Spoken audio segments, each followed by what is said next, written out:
Hi my beautiful viewers, welcome to my channel. ಎಲ್ಲರೂ ಹೇಗಿದ್ರೆ ಎಲ್ಲರಿಗೂ ಹೊಸ ವ್ಲಾಗ್ಗೆ ವೆಲ್ಕಮ್ ಮಾಡ್ತಾ ಇವತ್ತಿನ ಈ ಪುಟಾಣಿ ವ್ಲಾಗನ್ನು ಶೇರ್ ಮಾಡ್ಕೊಳ್ತಾ ಇದ್ದೀನಿ. ಎಲ್ಲರಿಗೂ ಬಸವ ಜಯಂತಿಯ ಹಬ್ಬದ ಹಾರ್ದಿಕ ಶುಭಾಶಯಗಳು. ಯಾರೆಲ್ಲ ಹಬ್ಬ ಮಾಡ್ತೀರಾ ಕಮೆಂಟ್ ಮಾಡಿ. ನಮ್ಮ ಮನೆಯಲ್ಲಿ ಇವತ್ತು ಹಬ್ಬ ಒಬ್ಬಟ್ಟು, ಬೋಂಡ, ಅನ್ನ ಸಾರು, ಕೋಸಂಬರಿ, ಹಪ್ಪಳ. ಈ ಹಬ್ಬಕ್ಕೆ ಎಲ್ಲರೂ ಒಬ್ಬಟ್ಟೆ ಮಾಡೋದು. ನಮ್ಮ ಕಡೆ ಒಂದೊಂದು ರೀತಿಯಾಗಿ ಮಾಡ್ತಾರೆ. ನಿಮ್ಮ ಕಡೆ ಏನು ಹಬ್ಬ ಮಾಡ್ತೀರಾ ತಿಳಿಸಿ. ಮನೆಯೆಲ್ಲ ಕ್ಲೀನ್ ಮಾಡೋದು, ಬಾಗಿಲಿಗೆ ತೋರಣ ಕಟ್ಟೋದು, ಹಬ್ಬ ಮಾಡೋದು, ದೇವಸ್ಥಾನಕ್ಕೆ ಹೋಗೋದು, ಹಾಗೆ ಹಸುಗಳನ್ನು ಪೂಜೆ ಮಾಡೋದು. ಇಷ್ಟೇ ನಮ್ಮ ಕಡೆ ಹಬ್ಬ ಮಾಡೋದು. ಎತ್ತುಗಳಿದ್ರೆ ತುಂಬ ಚೆನ್ನಾಗಿ ಅದಕ್ಕೆ ಬಣ್ಣ ಎಲ್ಲ ಹಚ್ಚಿ ಕೊಂಬಿಗೆಲ್ಲ ಪೇಪರ್ ಸುತ್ತಿ ತುಂಬ ಚೆನ್ನಾಗಿ ಮಾಡ್ತಾರೆ. ನಮ್ಮ ಮನೇಲಿ ಎತ್ತು ಏನಿಲ್ಲ, ಹಸುಗಳಿರೋದು, ಹಸುಗಳಿಗೇ ಪೂಜೆ ಮಾಡೋದು. ನಾನು ಅಂದ್ಕೊಂಡೆ ಡೈರೆಕ್ಟಾಗಿ ಹಬ್ಬನೇ ಮಾಡೋಣ ಅಂತ. ಆದರೆ ಮನೆಯೆಲ್ಲ ಕ್ಲೀನ್ ಮಾಡಿಕೊಂಡು ಹಬ್ಬ ಮಾಡಿ ದೇವ್ರಿಗೆ ನೈವೇದ್ಯಕ್ಕಿಟ್ಟು ದೇವಸ್ಥಾನಕ್ಕೆ ಹೋಗಿ ಬಂದು ಎಲ್ಲ ಮುಗಿಸೋ ಅಷ್ಟರಲ್ಲಿ ತುಂಬಾ ಲೇಟ್ ಆಗುತ್ತೆ. ಅಲ್ಲಿವರೆಗೂ ಮಕ್ಕಳು ಹಸ್ಕೊಂಡಿರೋದಿಲ್ಲ ಅಂತ ಸಿಂಪಲ್ಲಾಗಿ ಆಗುವಂತಹ ಮಂಡಕ್ಕಿ ಉಸ್ಲಿ ಮಾಡ್ತಾಯಿದ್ದೀನಿ ಇವತ್ತು. ನಮ್ಮ ಕಡೆ ಇದನ್ನು ಪುರಿ ಉಸ್ಲಿ ಅಂತ ಕರೀತಾರೆ. ತುಂಬಾ ಈಸಿಯಾಗಿ ಆಗುತ್ತೆ, ತುಂಬ ಬೇಗ ಆಗುತ್ತೆ. ಹಾಗಾಗಿ ತಿಂಡಿ ಎಲ್ಲ ಮಾಡಿಕೊಟ್ಟೇನೆ ಮನೆಯೆಲ್ಲ ಕ್ಲೀನ್ ಮಾಡಿಕೊಂಡು ನಂತರ ಹಬ್ಬ ಮಾಡೋಣ ಅಂತ ಫಸ್ಟ್ ಇವತ್ತು ಬೆಳಗ್ಗೆ ಮಂಡಕ್ಕಿ ಉಸ್ಲಿ ಮಾಡ್ತಾಯಿದ್ದೀನಿ. ತುಂಬ ಸಿಂಪಲ್ ಅಲ್ವಾ? ನಾನು ಯಾವ ರೀತಿಯಾಗಿ ಮಾಡ್ತೀನಿ ಅಂತ ಇವಾಗ ತೋರಿಸ್ತೀನಿ. ಬಾಣಲೆಗೆ ಸ್ವಲ್ಪ ಎಣ್ಣೆ ಹಾಕ್ಕೊಂಡಿದ್ದೀನಿ. ಎಣ್ಣೆ ಬಿಸಿ ಆದಮೇಲೆ ಕಡಲೆಬೀಜ ಹಾಕ್ಕೊಂಡು ಫ್ರೈ ಮಾಡ್ಕೊಳ್ತೀನಿ. ಕಡಲೆಬೀಜ ಫ್ರೈ ಆಗಿ ಆದಮೇಲೆ ಕಡಲೆಬೇಳೆ ಹಾಕ್ಕೊಳ್ಳೋದು. ಕಡಲೆಬೇಳೆ ಸ್ವಲ್ಪ ಫ್ರೈ ಆಗಿ ಆದಮೇಲೆ ಅದಕ್ಕೆ ಸ್ವಲ್ಪ ಸಾಸಿವೆ, ಜೀರಿಗೆ ಹಾಕ್ಕೊಂಡು ಫ್ರೈ ಮಾಡಿಕೊಂಡು ನಂತರ ಅದಕ್ಕೆ ಈರುಳ್ಳಿಯನ್ನು ಪೀಸ್ ಮಾಡಿ ಹಾಕ್ಕೊಳ್ತೀನಿ. ಈರುಳ್ಳಿ ಸ್ವಲ್ಪ ಜಾಸ್ತಿ ಇದ್ದರೆ ಟೇಸ್ಟ್ ತುಂಬಾ ಚೆನ್ನಾಗಿ ಬರುತ್ತೆ. ಹಾಗೆ ಖಾರಕ್ಕೆ ಎಷ್ಟು ಬೇಕೋ ಅಷ್ಟು ಹಸಿರು ಮೆಣಸಿನಕಾಯಿನ ಹಾಕ್ಕೊಳ್ಳೋದು, ಕರಿಬೇವಿನ ಸೊಪ್ಪು, ಹಾಗೆ ಸ್ವಲ್ಪ ಕರಿಬೇವಿನ ಸೊಪ್ಪು ಹಾಕ್ಕೊಂಡು ಫ್ರೈ ಮಾಡ್ಕೊಳ್ಳೋದು. ಎಲ್ಲ ಚೆನ್ನಾಗಿ ಫ್ರೈ ಆಗಿ ಆದಮೇಲೆ ಅದಕ್ಕೆ ಕ್ಯಾರೆಟನ್ನು ತುರಿದ್ಬಿಟ್ಟು ಇಟ್ಕೊಂಡಿದ್ದೆ, ಕ್ಯಾರೆಟ್ ತುರಿ, ಹಾಗೆ ಒಂದು ಟೊಮೊಟೊ, ಹಾಗೆ ಸ್ವಲ್ಪ ಕೊತ್ತಂಬರಿ ಸೊಪ್ಪು ಇಷ್ಟನ್ನು ಹಾಕ್ಕೊಂಡು ಒಂದು 2 ನಿಮಿಷ ಫ್ರೈ ಮಾಡ್ಕೊಳ್ತೀನಿ. ಟೊಮೊಟೊ ಸ್ವಲ್ಪ ಸಾಫ್ಟ್ ಆಗಬೇಕು. ಕ್ಯಾರೆಟ್ ತುರಿ ಆಪ್ಷನಲ್ಲು, ಬೇಕಾದರೆ ಹಾಕ್ಕೊಳ್ಬಹುದು, ಹಾಕಿದರೆ ಟೇಸ್ಟ್ ತುಂಬಾ ಚೆನ್ನಾಗಿ ಬರುತ್ತೆ. ಹಾಗೆ ರುಚಿಗೆ ಎಷ್ಟು ಬೇಕೋ ಅಷ್ಟು ಉಪ್ಪನ್ನು ಹಾಕ್ಕೊಂಡು ಫ್ರೈ ಮಾಡ್ಕೊಳ್ತೀನಿ. ಉಪ್ಪು ಹಾಕಿದರೆ ಟೊಮೊಟೊ ಎಲ್ಲ ಬೇಗನೆ ಬಾಯ್ಲ್ ಆಗುತ್ತೆ. ಟೊಮೊಟೊ ಕೂಡ ಆಪ್ಷನಲ್ಲು, ಹುಳಿ ಆಗಿದ್ದರೆ ಚೆನ್ನಾಗಿರುತ್ತೆ ಅಲ್ವಾ? ಹಾಗಾಗಿ ಸ್ವಲ್ಪ ಟೊಮೊಟೊನ ಹಾಕಿದ್ದೀನಿ, ಒಂದೇ ಒಂದು ಟೊಮೊಟೊ ಹಾಕಿದ್ದೀನಿ. ಈಗ ಎಲ್ಲದನ್ನು ಚೆನ್ನಾಗಿ ಫ್ರೈ ಮಾಡ್ಕೊಳ್ತೀನಿ. ಅಷ್ಟರಲ್ಲಿ ಮಂಡಕ್ಕಿನ ನೀರಲ್ಲಿ ನೆನೆಸಿ ಒಂದು 10 ನಿಮಿಷ ಹಾಗೇ ಬಿಟ್ಟಿದ್ದೆ. 10 ನಿಮಿಷ ಆದಮೇಲೆ ಸ್ವಲ್ಪನೂ ಕೂಡ ನೀರಿಲ್ಲದೆ ಇರೋ ರೀತಿಯಾಗಿ ಹಿಂಡ್ಕೊಂಡಿದ್ದೀನಿ. ಮಂಡಕ್ಕಿಯಲ್ಲಿ ನೀರಿದ್ದರೆ ಟೇಸ್ಟ್ ಅಷ್ಟು ಚೆನ್ನಾಗಿ ಬರೋದಿಲ್ಲ, ಹಾಗಾಗಿ ನೀರು ಇಲ್ಲದೆ ಇರೋ ರೀತಿಯಾಗಿ ಹಿಂಡ್ಕೊಳ್ಬೇಕು. ನೋಡಿ, ಈಗ ಒಗ್ಗರಣೆ ಎಲ್ಲ ಚೆನ್ನಾಗಿ ಫ್ರೈ ಆಗಿದೆ. ಇದಕ್ಕೀಗ ಕಲರ್ಗೆ ಸ್ವಲ್ಪ ಅರಿಶಿಣದ ಪುಡಿಯನ್ನು ಹಾಕ್ಕೊಳ್ತಾ ಇದ್ದೀನಿ. ಹಾಗೆ ಸ್ವಲ್ಪ ಹಸಿಕಾಯಿ ತುರಿ ಹಾಕ್ಕೊಂಡು ಹಾಗೆ ಹಿಂಡಿಟ್ಕೊಂಡಿದ್ವಲ್ಲ ಮಂಡಕ್ಕಿ, ಅದನ್ನು ಹಾಕಿ ಚೆನ್ನಾಗಿ ಫ್ರೈ ಮಾಡಿಕೊಂಡ್ರೆ ಮಂಡಕ್ಕಿ ಉಸ್ಲಿ ರೆಡಿ ಆಯಿತು. ಒಂದು 2 ನಿಮಿಷ ಲೋ ಫ್ಲೇಮಲ್ಲಿ ಇಟ್ಕೊಂಡು ಫ್ರೈ ಮಾಡ್ಕೊಳ್ತೀನಿ. ಮಂಡಕ್ಕಿಲಿ ಸ್ವಲ್ಪ ಏನಾದರೂ ನೀರು ಉಳ್ಕೊಂಡಿದ್ರೆ ಎಲ್ಲ ಕಡಿಮೆ ಆಗುತ್ತೆ, ಟೇಸ್ಟ್ ಚೆನ್ನಾಗಿ ಬರುತ್ತೆ, ಮಸಾಲೆ ಎಲ್ಲ ಚೆನ್ನಾಗಿ ಹಿಡ್ಕೊಳ್ಳುತ್ತೆ. ಈಗ ತಿಂಡಿ ಎಲ್ಲ ಮುಗಿಸಿ ಮಕ್ಕಳಿಗೆಲ್ಲ ತಿಂಡಿ ಎಲ್ಲ ಕೊಟ್ಟಾದಮೇಲೆ ಮನೆ ಕ್ಲೀನ್ ಮಾಡ್ತಾಯಿದ್ದೀನಿ. ಒಳಗೆಲ್ಲ ಕ್ಲೀನ್ ಮಾಡಿ ಆಯಿತು, ರೂಮ್ಗಳೆಲ್ಲ ಕ್ಲೀನ್ ಮಾಡಿ, ಹಾಲು ಎಲ್ಲ ಕ್ಲೀನ್ ಆಯಿತು, ಕಿಚನ್ ಕ್ಲೀನ್ ಆಯಿತು. ಇವತ್ತು ಮನೆ ಮುಂದೆ ಕ್ಲೀನ್ ಮಾಡಿ ಸ್ನಾನ ಮಾಡ್ಕೊಂಡು ಬಂದು ರಂಗೋಲಿ ಹಾಕೋದು ಅಷ್ಟೇ ಇರೋದು. ಎಷ್ಟೇ ಬೇಗ ಕೆಲಸ ಎಲ್ಲ ಮುಗಿಸ್ಕೊಳ್ತೀನಿ ಅಂತಂದ್ರೂ ಬೇಗ ಆಗಲೇ ಇಲ್ಲ. ಯಾಕೆಂದರೆ ನೀರೆಲ್ಲ ಬಿಟ್ಟಿದ್ರು, ಎಲ್ಲ ಡ್ರಮ್ಗಳನ್ನೆಲ್ಲ ತೊಳೆದು ನೀರು ಇಟ್ಕೊಂಡೆ, ತಿಂಡಿ ಮಾಡಿಕೊಟ್ಟೆ. ಹಸ್ಗಳಿರೋದ್ರಿಂದ ಆ ಕೆಲಸ ಕೂಡ ಸ್ವಲ್ಪ ಜಾಸ್ತಿ ಇತ್ತು. ಇವತ್ತು ಬಸವನ ಹಬ್ಬ ಆಗಿರೋದ್ರಿಂದ ಹಸ್ಗಳನ್ನೆಲ್ಲ ಮೈ ತೊಳೆದ್ವಿ. ಈಗ ಹಸುಗಳೆಲ್ಲ ತೋಟದ ಹತ್ರ ಹೋಗಿದ್ದಾವೆ. ಸಂಜೆ ಬಂದ ಮೇಲೆ ಪೂಜೆ ಮಾಡ್ತೀವಿ. ನಾವು ಹಬ್ಬ ಎಲ್ಲ ಮುಗಿಸಿ ಪೂಜೆ ಮಾಡ್ತೀವಿ ಅಂದರೆ ಮಧ್ಯಾಹ್ನ ಆಗುತ್ತೆ. ಮಧ್ಯಾಹ್ನ ತನಕ ಮನೇಲೇ ಇದ್ದರೆ ಸರಿ ಹೋಗೋದಿಲ್ಲ. ಹಾಗಾಗಿ ಆ ಸ್ನಾನ ಎಲ್ಲ ಮಾಡಿಸಿ ತೋಟ ಕಟ್ಟಿ ಬಂದಿದ್ದಾರೆ. ಈಗ ಕ್ಲೀನ್ ಮಾಡಿ ಎಲ್ಲ ಆಯಿತು. ನಾನು ಕೂಡ ಇವಾಗ ಸ್ನಾನ ಮುಗಿಸ್ಕೊಂಡು ಬಂದು ಹಬ್ಬ ಮಾಡಬೇಕು. ಬೇರೆ ಹಬ್ಬ ಎಲ್ಲ ಆದರೆ ಬೇಗನೆ ಆಗುತ್ತೆ. ಪಾಯಸ ಆ ರೀತಿ ಹಬ್ಬ ಮಾಡೋದಾದರೆ ಬೇಗನೆ ಆಗೋಗುತ್ತೆ. ಆದರೆ ಒಬ್ಬಟ್ಟೆಲ್ಲ ಮಾಡೋದಾದರೆ ಸ್ವಲ್ಪ ಟೈಮ್ ಜಾಸ್ತಿನೇ ತೊಗೊಳುತ್ತೆ. Hi friends, good morning, welcome to my channel. ಎಲ್ಲರೂ ಹೇಗಿದ್ರೆ ಎಲ್ಲರಿಗೂ ಹೊಸ ವ್ಲಾಗ್ಗೆ ವೆಲ್ಕಮ್ ಮಾಡ್ತಾ ಇವತ್ತಿನ ಈ ಪುಟಾಣಿ ವ್ಲಾಗನ್ನು ಸ್ಟಾರ್ಟ್ ಮಾಡ್ತಾ ಇದ್ದೀನಿ. ಈ ವ್ಲಾಗ್ ಇಷ್ಟ ಆದರೆ ಲೈಕ್ ಮಾಡಿ, ಶೇರ್ ಮಾಡಿ. ಪ್ಲೀಸ್ ನಮ್ಮ ಚಾನಲ್ಗೆ ಯಾರು ಸಬ್ಸ್ಕ್ರೈಬ್ ಆಗಿಲ್ಲ ಸಬ್ಸ್ಕ್ರೈಬ್ ಮಾಡಿಕೊಂಡು ಸಪೋರ್ಟ್ ಮಾಡಿ ಅಂತ ಕೇಳ್ಕೊಳ್ತಾ ಇದ್ದೀನಿ. ಹಾಗೆ ಎಲ್ಲರಿಗೂ ಕೂಡ ಬಸವನ ಹಬ್ಬದ ಹಾರ್ದಿಕ ಶುಭಾಶಯಗಳು. ಯಾರೆಲ್ಲ ಹಬ್ಬ ಮಾಡ್ತೀರಾ, ಹಬ್ಬಕ್ಕೆ ಏನೆಲ್ಲ ಮಾಡ್ತೀರಾ ಕಮೆಂಟ್ ಮಾಡಿ. ನಾನು ಕೂಡ ಈಗ ಮನೆಯೆಲ್ಲ ಪೂರ್ತಿಯಾಗಿ ಕ್ಲೀನ್ ಮಾಡಿ ಆಯಿತು. ಈಗ ಹಬ್ಬ ಮಾಡೋದಷ್ಟೇ ಇರೋದು. ನಾನು ಒಬ್ಬಟ್ಟು ಮಾಡ್ತಾಯಿದ್ದೀನಿ. ಈ ಹಬ್ಬಕ್ಕೆ ಆಲ್ಮೋಸ್ಟ್ ಎಲ್ಲರೂ ಕೂಡ ಒಬ್ಬಟ್ಟೆ ಮಾಡೋದು, ಬೇರೆ ಏನು ಮಾಡೋದಿಲ್ಲ. ದನಗಳೆಲ್ಲ ಇರುತ್ತಲ್ಲ, ಅದಕ್ಕೆ ಎಡೆಗಿಡ್ತಾರೆ. ಹಾಗಾಗಿ ಒಬ್ಬಟ್ಟು ಬಿಟ್ಟು ಪಾಯಸ ಆ ರೀತಿಯಾಗಿ ಏನು ಮಾಡೋದಿಲ್ಲ. ಈಗ ನಾನು ಕೂಡ ಒಬ್ಬಟ್ಟು ಮಾಡ್ತೀನಿ. ಏನಮ್ಮ ಎತ್ತಲಮ್ಮ, ನನ್ನ ಮಗಳು ತಲೆ ತಿಂತಾ ಇದ್ದಾಳೆ. ಇವತ್ತೇ ಬೆಳಗ್ಗೆ ನೀರು ಬಿಟ್ಟರು. ಈಗ ಎಲ್ಲ ಆಯಿತು. ಹಬ್ಬ ಮಾಡೋದೊಂದೇ ಇರೋದು. ಬೆಳಗ್ಗೆನೇ ಹಸುಗಳನ್ನೆಲ್ಲ ಮೈ ತೊಳ್ಕೊಂಡು ತೋಟ ಕೊಡ್ಕೊಂಡು ಹೋಗಿದ್ದಾರೆ. ತೋಟದಿಂದ ಮತ್ತೆ ಹೊಡ್ಕೊಂಡು ಬಂದಾದಮೇಲೆ ಪೂಜೆ ಮಾಡೋದು. ಏನು ಕೂತಾಳ?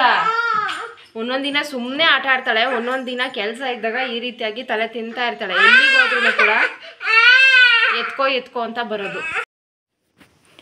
ಈಗ ಲಡ್ಡುನಿನ್ನೂ ಸ್ನಾನ ಏನೂ ಆಗಿಲ್ಲ, ನಾನು ಹಬ್ಬ ಮಾಡ್ತಾಯಿದ್ದೀನಿ, ಆಮೇಲಿಂದ ಸ್ನಾನ ಮಾಡಿಸಿರಾಗುತ್ತೆ ಅಂತ.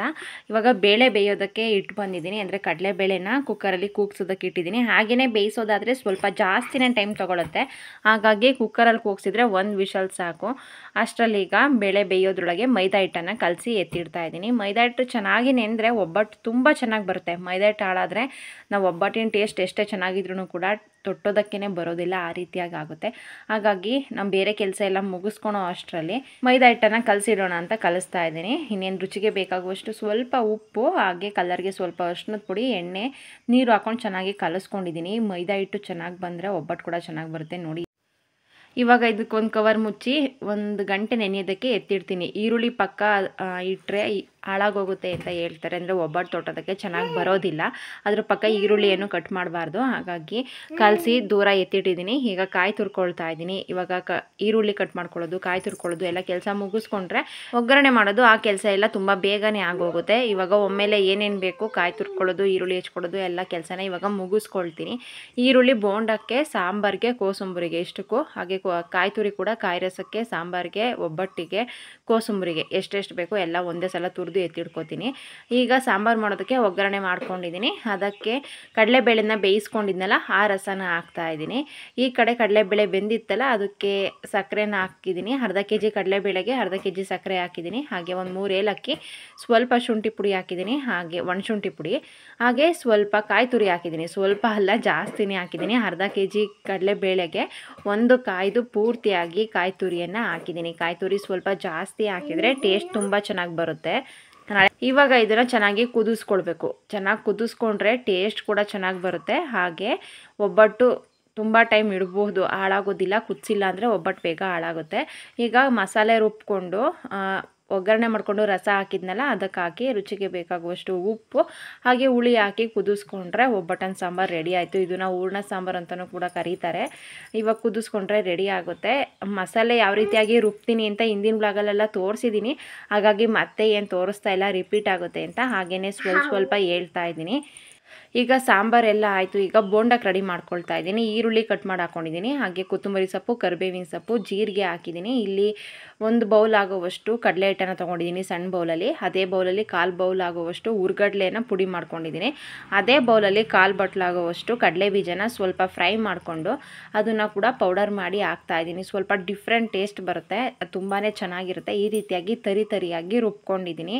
ಒಂದೇ ರೀತಿ ತಿನ್ನೋದಕ್ಕಿಂತ ಈ ರೀತಿಯಾಗಿ ಸ್ವಲ್ಪ ಡಿಫ್ರೆಂಟಾಗಿ ಮಾಡಿದರೆ ಟೇಸ್ಟ್ ತುಂಬ ಚೆನ್ನಾಗಿ ಬರುತ್ತೆ, ನಮಗೂ ಕೂಡ ಇಷ್ಟ ಆಗುತ್ತೆ. ಹಾಗೆ ರುಚಿಗೆ ಬೇಕಾಗುವಷ್ಟು ಉಪ್ಪು, ಹಾಗೆ ಖಾರಕ್ಕೆ ಎಷ್ಟು ಬೇಕೋ ಅಷ್ಟು ಖಾರದ ಪುಡಿಯನ್ನು ಹಾಕ್ತಾಯಿದ್ದೀನಿ.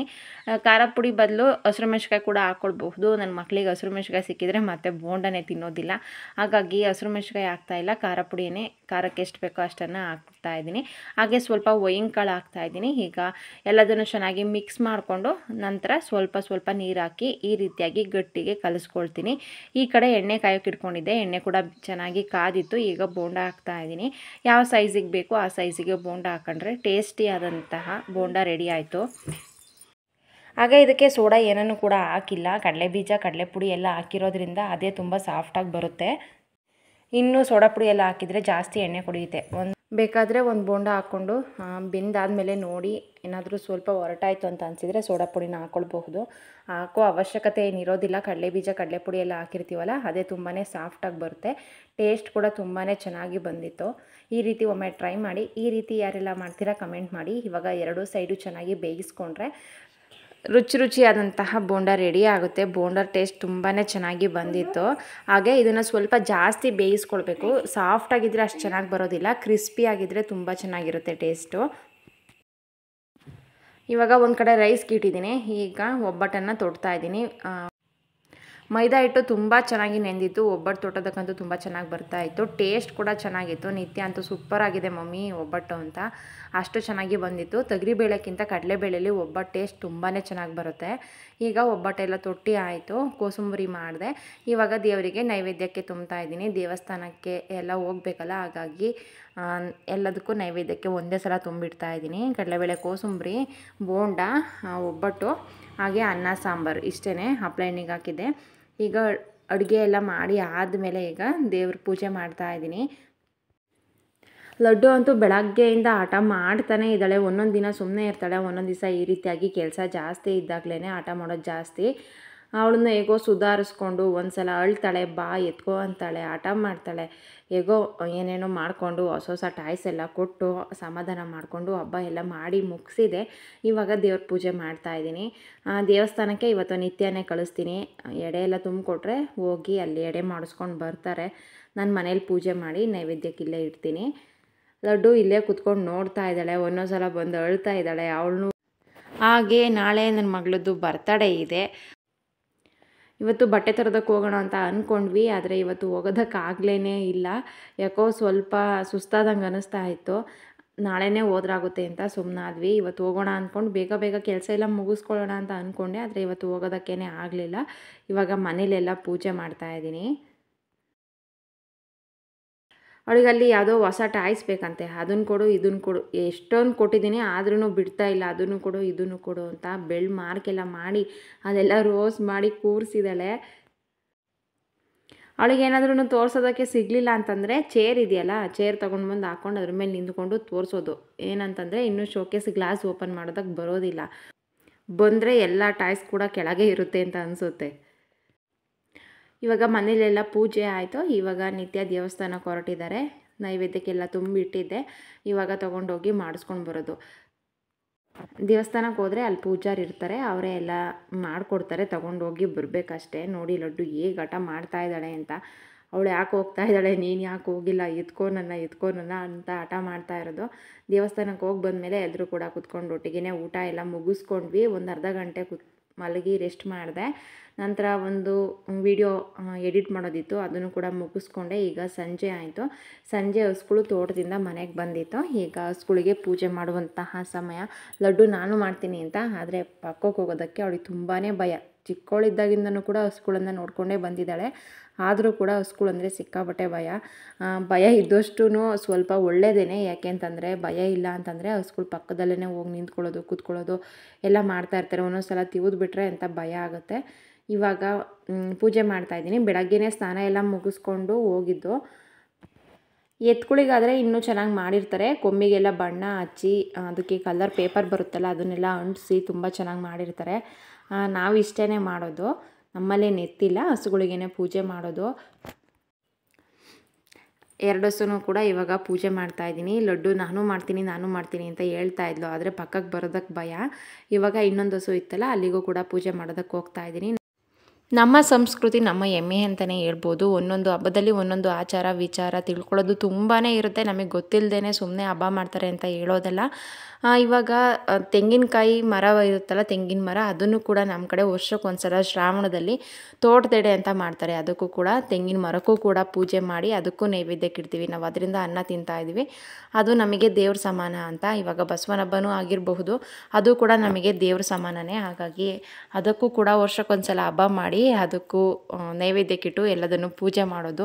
ಒಂದೊಂದು ಹಬ್ಬದಲ್ಲಿ ಒಂದೊಂದು ಆಚಾರ ವಿಚಾರ ತುಂಬಾ ಇರುತ್ತೆ, ತಿಳ್ಕೊಳ್ಳೋದು ಕೂಡ ತುಂಬ ಇರುತ್ತೆ. ಈ ಹಬ್ಬನ ಯಾಕೆ ಮಾಡಬೇಕು ಅಂತ ಮಕ್ಕಳಿಗೆ ಹೇಳ್ತಾ ಬಂದರೆ ಅವರು ಕೂಡ ಎಲ್ಲದನ್ನು ಕಲಿತಾರೆ. ನಮ್ಮ ಸಂಸ್ಕೃತಿ ನಮ್ಮ ಸಂಪ್ರದಾಯ ಪ್ರತಿಯೊಂದು ಕೂಡ ಅವರಿಗೆ ಚಿಕ್ಕದ್ರಿಂದನೇ ಅರ್ಥ ಮಾಡಿಸಿದ್ರೆ ಅವರು ಕೂಡ ಎಲ್ಲದನ್ನು ಚಿಕ್ಕದ್ರಿಂದನೇ ಕಲಿತಾರೆ. ಅವರು ಕೂಡ ಮುಂದೆ ಅದನ್ನು ಮುಂದುವರಿಸ್ಕೊಂಡು ಹೋಗ್ತಾರೆ. ಇವಾಗ 2 ಹಸುಗೂ ಕೂಡ ಪೂಜೆ ಎಲ್ಲ ಮಾಡಿ ಆದಮೇಲೆ ಅದಕ್ಕೆ ಅಂತಲೇ ಸಪ್ರೇಟಾಗಿ 2 ತಟ್ಟೆಯಲ್ಲಿ ಎಡೆಯನ್ನು ತುಂಬಿಟ್ಟಿದ್ದೆ. ಆದರೆ ಹಸುಗಳು ಇರಲಿಲ್ಲವಲ್ಲ, ಹಾಗಾಗಿ ಮಧ್ಯಾಹ್ನ ಕೊಟ್ಟಿರಲಿಲ್ಲ. ಈಗ 2 ಹಸುಗೂ ಒಂದೊಂದು ತಟ್ಟೆನ ಊಟಕ್ಕೆ ಇಡ್ತಾಯಿದ್ದೀನಿ. ನಾನೆಲ್ಲ ಪೂಜೆ ನೈವೇದ್ಯ ಎಲ್ಲ ಮಾಡಿ ಆದಮೇಲೆ ಈಗ ಲಡ್ಡು ಪೂಜೆ ಮಾಡ್ತಾ ಇದ್ದಾಳೆ. ಅವಳಿಗೆ ಪಕ್ಕಕ್ಕೆ ಹೋಗೋದಕ್ಕೆ ಭಯ, ಹಾಗಾಗಿ ದೂರದಿಂದನೇ ನಿಂತ್ಕೊಂಡು ಊದ್ಗಡ್ಡಿ ಬೆಳಗ್ತಾ ಇದ್ದಾಳೆ. ನನಗೆ ಭಯ, ಅವಳು ಊದ್ಗಡ್ಡಿ ಹಿಡ್ಕೊಂಡ್ರೆ ಎಲ್ಲಿ ಕೈ ಸುಟ್ಕೊಳ್ತಾಳೆ ಅಂತ. ನೋಡಿ ಅವಳು ಹೇಗೆ ಹಿಡ್ಕೊಂಡಿದ್ದಾಳೆ ಅಂತ. ಆದರೂ ಕಿಡಿ ಬಿದ್ದರೆ ಕೈ ಮೇಲೇ ಬೀಳೋದು. ಎಷ್ಟು ಸಲ ಹೇಳಿದ್ದೀನಿ ಕೆಳಗಿಡ್ಕ ಅಂತ, ಆದರೂ ಕೂಡ ಅವಳು ಒಪ್ಪೋದೇ ಇಲ್ಲ. ಇದೇ ರೀತಿಯಾಗಿ ಇಟ್ಕೊಂಡಿರ್ತಾಳೆ. ಎಷ್ಟೊಂದು ಸಲ ಕೈ ಕೂಡ ಸುಟ್ಕೊಂಡಿದ್ದಾಳೆ. ಇವತ್ತಿನ ಈ ಪುಟಾಣಿ ವ್ಲಾಗನ್ನು ಇಲ್ಲೇ ಮುಗಿಸ್ತಾ ಇದ್ದೀನಿ. ಈ ವ್ಲಾಗ್ ಇಷ್ಟ ಆದರೆ ಲೈಕ್ ಮಾಡಿ, ಶೇರ್ ಮಾಡಿ. ಪ್ಲೀಸ್ ನಮ್ಮ ಚಾನಲ್ಗೆ ಯಾರು ಸಬ್ಸ್ಕ್ರೈಬ್ ಆಗಿಲ್ಲ ಸಬ್ಸ್ಕ್ರೈಬ್ ಮಾಡಿಕೊಂಡು ಸಪೋರ್ಟ್ ಮಾಡಿ ಅಂತ ಕೇಳ್ಕೊಳ್ತಾ ಇದ್ದೀನಿ. ಇವತ್ತಿನ ಈ ಪುಟಾಣಿ ವ್ಲಾಗನ್ನು ಇಲ್ಲೇ ಮುಗಿಸ್ತಾ ಇದ್ದೀನಿ. ಸಿಗ್ತೀನಿ ಮುಂದಿನ ಹೊಸ ವ್ಲಾಗಲ್ಲಿ. Thank you.